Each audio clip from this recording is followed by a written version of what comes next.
वक्फ amendment bill 2025 12 घंटे लगातार debate के बाद 4 अप्रैल की सुबह 2 बजे राज्यसभा में पारित हो जाता है। उसी के ठीक एक दिन पहले लोकसभा में भी रात के 1 बजे के बाद बिल पारित किया जाता है। लोअर हाउस में भी इस बिल को लेकर जमकर चर्चा हुई, वाद विवाद हुआ। लोकसभा और राज्यसभा में बिल को अब मंजूरी मिलने के बाद वक्फ एक नए कानून के अंतर्गत चलेगा। Unified Waqf management empowerment efficiency and development act. थोड़ा सा लंबा है, इसीलिए शॉर्ट फॉर्म में इसे उम्मीद कहा जा रहा है। प्रधानमंत्री मोदी ने ट्वीट करके कहा कि बिल का पास होना एक वाटरशेड मोमेंट है, इस दिन को याद रखा जाएगा।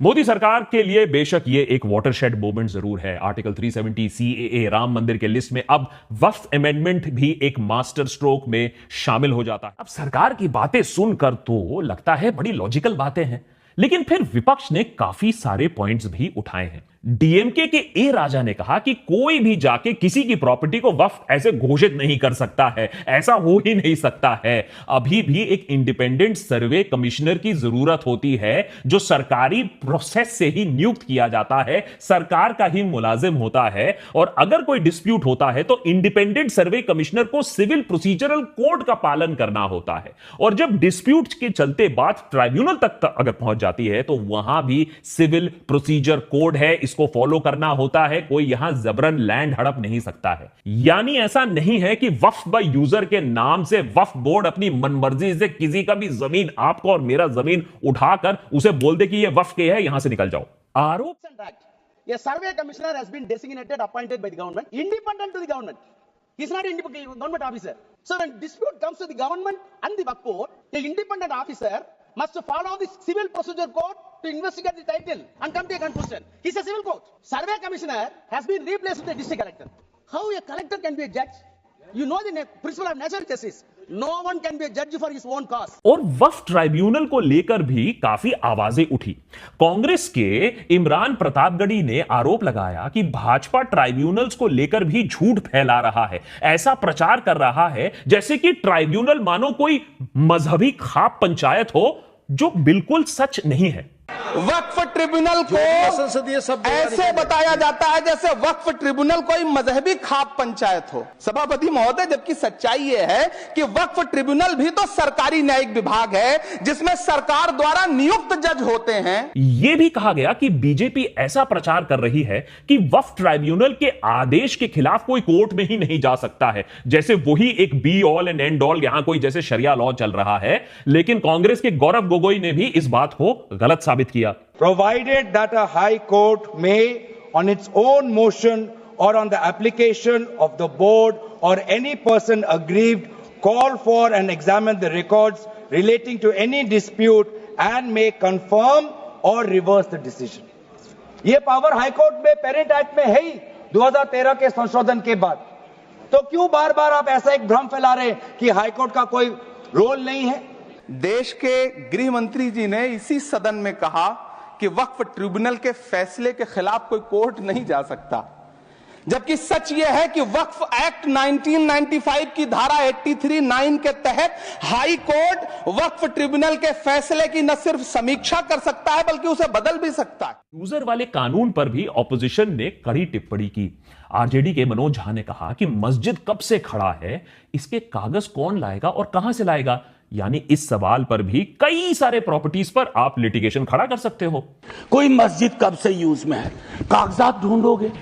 मैं अभी अपने बिहार का अनुभव बताता हूं सर। अभी वहां सर्वे हो रहा है, कागज हमें अपने घर में नहीं मिल रहा है, पुरानी संपत्ति है, लैक ऑफ टेक्निकल एक्सपर्टीज नहीं है, कहां से लाए, सब विवाद में आ जाएंगे। लिटिगेशन का एक पहाड़ खड़ा हो जाएगा हमारे समक्ष। ऐसे हर कब्र के लिए, हर मस्जिद के लिए कोई कागज कहां से लाएगा, यह ऑपोजिशन का सवाल था। और राज्यसभा में अभिषेक मनु सिंघवी ने भी कहा कि इन कारणों की वजह से सुप्रीम कोर्ट ने भी वक्फ बाय यूजर को कानून में स्थापित किया हुआ है। यह निर्णय आखिरी जो मेरे पास है वो है 2020 का। उसकी 2 लाइन पढ़ लूं मैं। Waqf need not necessarily be an express declaration in every case, the same can reasonably be inferred from the facts and circumstance. Uttar Pradesh में 11,400 हेक्टेयर लैंड वक्फ की, 14,000 हेक्टेयर में से 14,500 में से 11,500 हेक्टेयर लैंड को सरकारी घोषित कर दिया गया है। उसमें इमामबाड़ा है, उसमें प्राचीन मस्जिदें हैं, उसमें 500-500 साल के पुराने कब्रिस्तान हैं। यानी ऑपोजिशन का आरोप यह है कि अब वक्फ बाय यूजर हटा दो, हर नए रजिस्ट्रेशन के लिए कागज मांग लो, पुराने रजिस्ट्रेशन में जो डिस्प्यूट्स हैं, हो सकता है कि वो 400 साल पुराना ही कब्रिस्तान हो लेकिन डिस्प्यूटेड हो, उसके लिए भी फिर आप कागज मांग सकते हो। और सर्वे करेगा कौन? सर्वे कलेक्टर करेगा। तो फिर जमीन की ओनरशिप सरकार के हाथ में आने में ज्यादा प्रॉब्लम नहीं हो।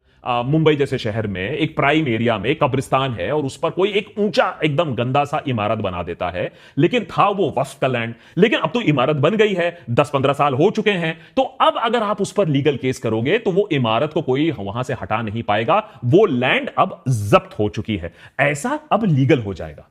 इस सब के साथ साथ रिप्रेजेंटेशन पर भी बड़ी बहस हुई। नए वक्फ बिल में कहा गया है कि सेंट्रल वक्फ काउंसिल में टोटल 22 मेंबर्स हैं, उनमें 4 नॉन मुस्लिम मेंबर्स हो सकते हैं और स्टेट बोर्ड्स में 11 में से 3 नॉन मुस्लिम मेंबर्स भी हो सकते हैं। ने यहां सवाल किया कि देश में जो दूसरे धर्मों के भी बोर्ड्स होते हैं, हर स्टेट में जो हिंदू टेंपल बोर्ड्स हैं, उनको कंट्रोल सिर्फ करने की जिम्मेदारी सिर्फ हिंदुओं को क्यों दी जाती है? फिर आप वहां भी दूसरे धर्म लगाइए। तो ये जो डाइवर्सिटी की बात है, अच्छी बात है, मैनेजमेंट की जो बात है अच्छी बात है, तो वो सिर्फ वक्फ पर क्यों अप्लाई करता है? फिर दूसरे धर्मों पर भी अप्लाई करना चाहिए। इस बात पर कोई जवाब शायद प्रेजेंटेशन की बात है तो हिंदू बोर्ड्स में भी, दूसरे धर्मों के बोर्ड्स में भी ऐसा नियम कानून लाना चाहिए रिप्रेजेंटेशन के लिए। समाज में छुआछूत को, बीमारी को मिटाने के लिए चलिए उठाते हैं कदम और अगले सत्र में एक बिल लेके आइए, जितने भी हिंदुओं की कमेटियां हैं, ट्रस्ट है, बोर्ड है, उन सारे ट्रस्ट और कमेटियों में 80% आरक्षण दलित, आदिवासी और पिछड़े हिंदू। इनहेरिटेंस यानी विरासत को लेकर भी नए कानून में जो कहा गया है कि इस तरीके से संपत्ति वक्फ नहीं की जा सकती है कि बेटियों की विरासत छीनी जा सके। अब यह अच्छा कदम है कि बेटियों को भी अपना हक मिलना चाहिए, पर ओएसी ने कहा कि फिर यह सवाल उठता है कि हिंदू इनहेरिटेंस लॉ में कोई बाप अपनी पूरी सेल्फ एक्वायर्ड प्रॉपर्टी सिर्फ बेटी के नाम नहीं कर सकता है, तो उसे क्यों नहीं चेंज किया जाता है? कुछ नेताओं ने यह भी पॉइंट किया कि मुसलमान महिलाओं के हित में जो बड़ी बड़ी बातें की जा रही हैं, बीजेपी के पास जो इतना टाइम है, लोकसभा राज्यसभा में डिस्कशन किया जा रहा है, लेकिन बीजेपी के पास खुद भी एक मुसलमान महिला नहीं है, एक मुसलमान एमपी नहीं है, लोकसभा में बिल पेश करने के लिए मुस्लिम एमपी नहीं है, लेकिन अदरवाइज मुसलमानों के लिए दिल पसीज रहा है बीजेपी का, और इतना लंबा चौड़ा डिस्कशन किया बीजेपी ने। जिस बिल को मुसलमानों के हुकूक की हिफाजत करने वाला बिल बताया जा रहा है, उसी को पेश करने के लिए और उस पर बात करने के लिए लोकसभा में भाजपा सरकार के पास एक भी मुस्लिम सांसद नहीं है। कमेटी ने भी यह कहा है बाय द वे कि, और जिसको बहुत सरकार ने कोट भी किया था, कि सरकारी इंक्रोचमेंट की वजह से वक्फ बोर्ड को बहुत नुकसान होता है, सबसे बड़ा इंक्रोचर तो सरकार खुद ही है, तो उस इंक्रोचमेंट को थोड़ा पीछे हटा देते, उसमें भी मुसलमानों का भला हो जाता। डिजिटाइजेशन के बारे में बड़ी बड़ी बातें हो रही हैं, वो भी एक जुमला है, क्योंकि 2020 में सरकार ने सुप्रीम कोर्ट में ऑन रिकॉर्ड ये बोला है कि 99% वक्फ की जो संपत्तियां हैं वो डिजिटाइज ऑलरेडी हो चुकी हैं। तो जब आप सारी संपत्तियां डिजिटाइज कर चुके हैं, सब कुछ ऑनलाइन कर चुके हैं वामसी पोर्टल में, सारे कागजात जांच चुके हैं, तो क्या आप फसाद कराने के लिए फिर से कागज मांग? कानून का मकसद चाहे जो भी हो, कल राज्यसभा में रात के 2 बजे यह पारित हो गया, यानी उम्मीद देश के लिए एक कानून बन चुका है। दिन भर मुसलमान महिलाओं और पसमंदा मुस्लिम्स के बारे में बात करने के बाद बिल जैसे ही पारित होता है, उसके तुरंत बाद जय श्री राम के नारे लगते हैं संसद में। आखिर ऐसा क्या हुआ? भगवान श्री राम को इस डिबेट में क्यों घसीटा गया?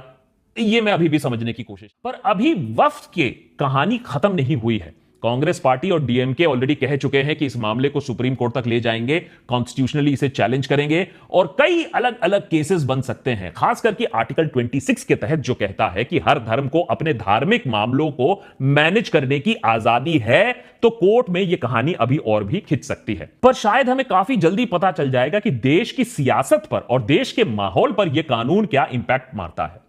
उद्धव ठाकरे ने पहले ही बयान दे दिया है कि यह बिल साजिश है सरकार की जमीन कब्जा करने के लिए, अपने पूंजीपति दोस्तों को फायदा पहुंचाने को मॉडर्नाइज करना होगा, उसे स्ट्रीमलाइन करना होगा, उसे सेंट्रलाइज करना होगा, बहुत ज्यादा जरूरत है। पर क्या हमारे देश में यह काम होगा? गरीबों का मदद होगा?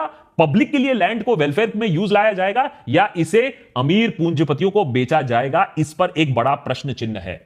ये क्या करप्शन और इनएफिशिएंसी का बहाना देकर सैकड़ों साल पुराने कब्रिस्तानों को अब क्या खोदा जाएगा, उस पर बुलडोजर चलाया जाएगा, या सच्ची में आम लोगों के लिए इस लैंड को, इस इनकम को यूज किया जाएगा? जैसा कि मोदी जी के ट्वीट ने कहा, यह एक वाटरशेड मोमेंट तो जरूर बनेगा, पर क्या ये फिर से अस वर्सेस देम और पोलराइजेशन का मोमेंट बनेगा, वाटरशेड बनेगा, मुसलमानों को सेकंड क्लास सिटीजन बनाने का वाटरशेड बनेगा, या एक नई उम्मीद की किरण लेकर आएगा? अगले कुछ महीनों में यह बात अब साफ हो जाएगी। असल लड़ाई दरअसल कोर्ट में नहीं होगी। मुस्लिम ऑर्गेनाइजेशंस को भी एकजुट होकर यह सोचना पड़ेगा कि वो अपना मॉडर्नाइजेशन कैसे करें, अपना पेपर वर्क कैसे स्ट्रीमलाइन करें। और मॉडर्नाइजेशन इसलिए भी जरूरत है क्योंकि यह देखना अब जरूरी होगा कि उम्मीद को गलत तरीके से इस्तेमाल ना किया जाए, लैंड ग्रैब के लिए इस्तेमाल ना किया जाए। कल ही अगर आप देखें, हैदराबाद सेंट्रल यूनिवर्सिटी के स्टूडेंट्स ने दिखा दिया कि अगर आप एकजुट होकर खड़े रहोगे, सही चीज पर सवाल उठाओगे, सही चीज के लिए लड़ोगे, तो बड़ी से बड़े ताकत और बुलडोजर को पीछे हटना होगा। उसी उम्मीद के साथ हम अलविदा लेते हैं और यह आशा करते हैं कि अब इस जो नए लॉ को है उसे सही से उपयोग किया जाएगा और सब आंख रखेंगे कि इसे किसी तरीके से गलत यूज में ना लाया जाए।